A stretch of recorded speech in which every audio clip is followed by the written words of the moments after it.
안녕하세요. 오늘 여러분하고 나눠볼 이야기는요, 고대 에스라서에 나오는 한 사건입니다. 이게 그냥 오래된 종교 이야기가 아니라 목표를 향해 나아가다가 예상치 못한 벽에 딱 부딪혔을 때 어떻게 해야 하는지 보여주는 시대를 초월한 리더십 케이스 스터디 같은 거거든요. 자, 한번 자세히 들여다볼까요? 혹시 그런 경험 없으세요? 정말 엄청난 열정으로 좋은 뜻으로 시작한 프로젝트가 있었는데 어느 순간 장애물을 만나서 동력을 잃고 사람들 기억 속에서 그냥 흐지부지 사라져버리는 거예요. 오늘 이야기는 바로 이 보편적인 질문에서부터 시작됩니다.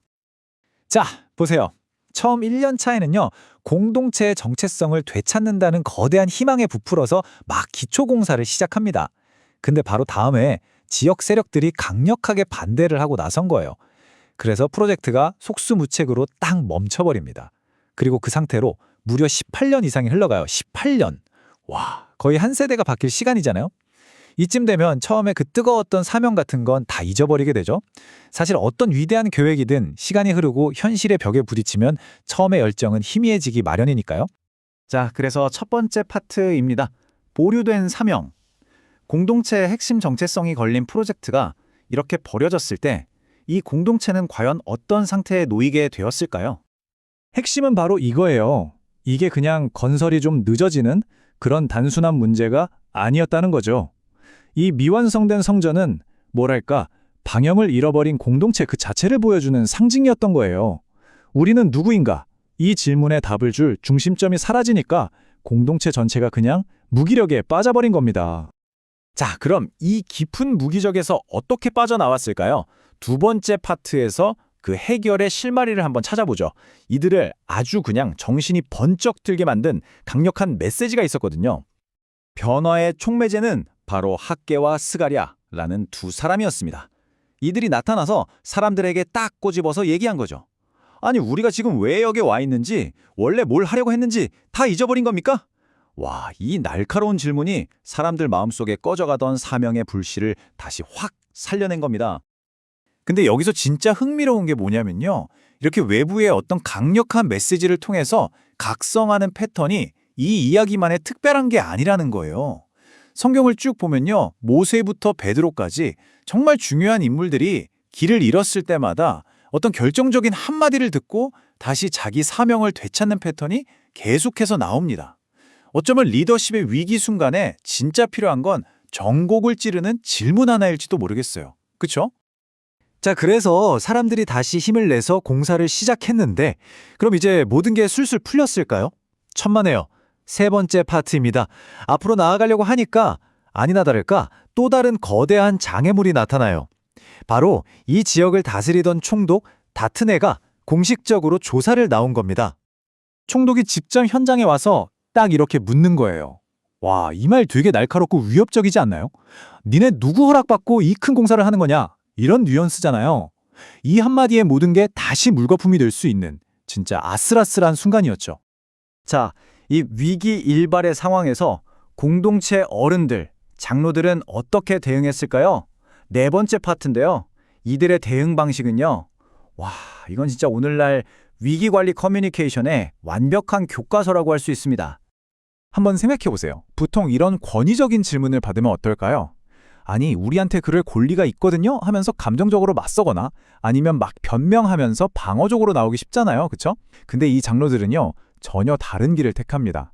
이게 현대 위기관리 전략에서도 제일 중요하게 여기는 감정 빼고 팩트로 승부하라는 원칙을 정확하게 보여주는 거예요. 논쟁 대신에 아주 차분하게 역사적 사실을 설명하는 방식을 선택한 거죠. 정말 똑똑한 전략이었습니다. 그들의 답변은 딱 두 단계로 이루어져요. 첫째, 솔직하게 과거의 잘못을 인정합니다. 네, 맞습니다. 우리 조상들이 잘못해서 성전이 무너졌습니다.